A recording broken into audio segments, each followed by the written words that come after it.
Hi everyone, it's Avery.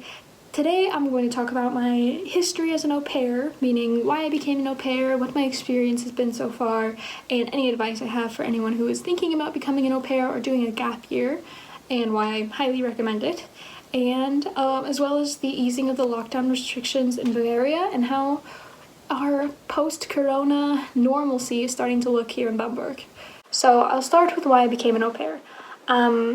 My reasoning is because I had gone on a trip to Europe with my mom in July of 2018. We went to Iceland, Norway, Sweden, and the Netherlands. And it was an amazing trip. It really changed my life and started burning my travel fire that I had. I'd always loved to travel, but after this trip, I just wanted to see more and more and more, and I knew that I wanted to go to Europe after my senior year. I decided, okay, I want to travel. I don't really want to go to university in America because I'm not ready to make that big of a commitment when I'm not really sure what I want to do with my life. Then I kind of thought about people I knew and people my mom had known who had been au pairs and the experience that they had, and it seemed to be pretty positive, and it seemed like a good way to be able to live in Europe for free and to make a little bit of money and to be able to travel and have a home base, And so that ended up being what was good for me.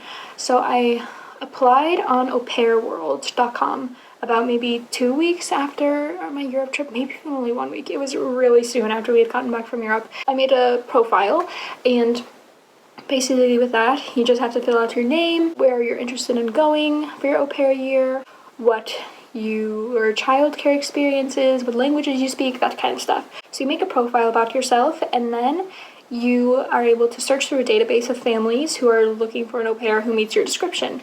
And I spent about 3 months looking before I found a family. I had a few Skype calls, even I almost moved somewhere in Austria. So, it ended up being that I matched with my family, who's my family now. We had a few Skype calls, and then finally they asked me to be their au pair. I think it was a really good situation for me, and I got into a really good family who really value education, and they really want their kids to speak English, and I'm really lucky. I know that many people have had bad experiences finding an au pair family, and what I say to that is you can do a lot of entry work in the Skype interviews. Make sure to ask questions if you have questions. Make sure to voice your concerns from the beginning in these Skype interviews, and that will help avoid a bad family. You can't really feel someone's vibe exactly over Skype, but you can pry just a little bit, because it's important. If you're going to be living with a family for a long time, you want to make sure that you're with someone who's really a good fit for you. So that is how I found my family. And now living as an au pair definitely was kind of what I expected, and also kind of not what I expected. I think I expected a lot of it to be sunshine and rainbows every single day, which most days I'm really happy, and it's really fun, living abroad and being able to travel and that kind of stuff pre-corona. But there were hard days, and there are hard days where you maybe don't get along with the kids very well, or people are tired, or you're tired, or you have university if you're taking classes as well as being an au pair. Stuff can add up, and it can be stressful. And especially, Thanksgiving and Christmas was pretty hard being away from my family. But there are so many beautiful cultural things during that time of year to experience in other countries abroad. So that helped a lot. And once Christmas was over, I felt really good, and I felt back to being totally, completely at home. In terms of the work that I've been doing as an au pair, pre-corona, I was only working about 25 hours a week, and then I was doing university part-time, which I think is about what most au pairs do. Some au pairs need to work much more, but I don't have to work as much. So I think it's also important that if learning the language is something that's very essential to you when you're going to an au pair country, I think it's very important to make sure that that's something that the host family also supports, because my host family is very supportive of me learning the language and going to language classes and that sort of thing. So I think that's also very important when you are looking for a family, to make sure that if that's important to you, that you express that to them and that they support that and will help you to reach your language learning goals. Now, in terms of why I think a gap year is important. I think that many people, I think American culture especially, but also kind of a little bit here, they don't really, they are not really open to the idea of a gap year, a year to travel and to find yourself. I think that's associated with hippies or stuff like that. But I mean, I think even the smartest and most brilliant people deserve to take a year to really think about what they want and who they are.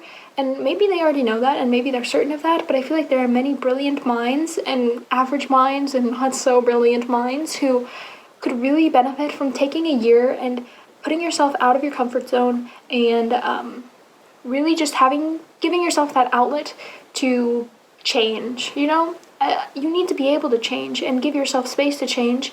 And of course, going to university does that, but there's something special about going abroad and going and traveling and learning a new language and a new culture and feeling weird sometimes. I mean, sometimes when you live abroad, you feel weird. You feel outcasted.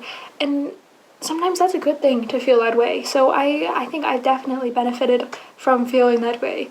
I've come out stronger because of it. So in terms of the lockdown restrictions in Bavaria, it's easing down day by day, week by week kind of, but more and more stuff is becoming open, and we are required to wear a mask in shops and on the bus and at the bus stop and on the train and at the train stop.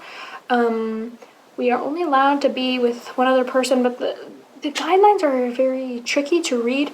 There are many exceptions, many loopholes, but I think the police are not really strict about it, but I think it's more about protecting the people and that people are following these guidelines. I'm excited to see how Bavaria and Bamberg especially continues to change and continues to adapt to this new normal. I started university classes, I'm learning German, and I'm excited. Oh, I'm in my drama group has started, and I am playing Festi the Clown in 12th Night.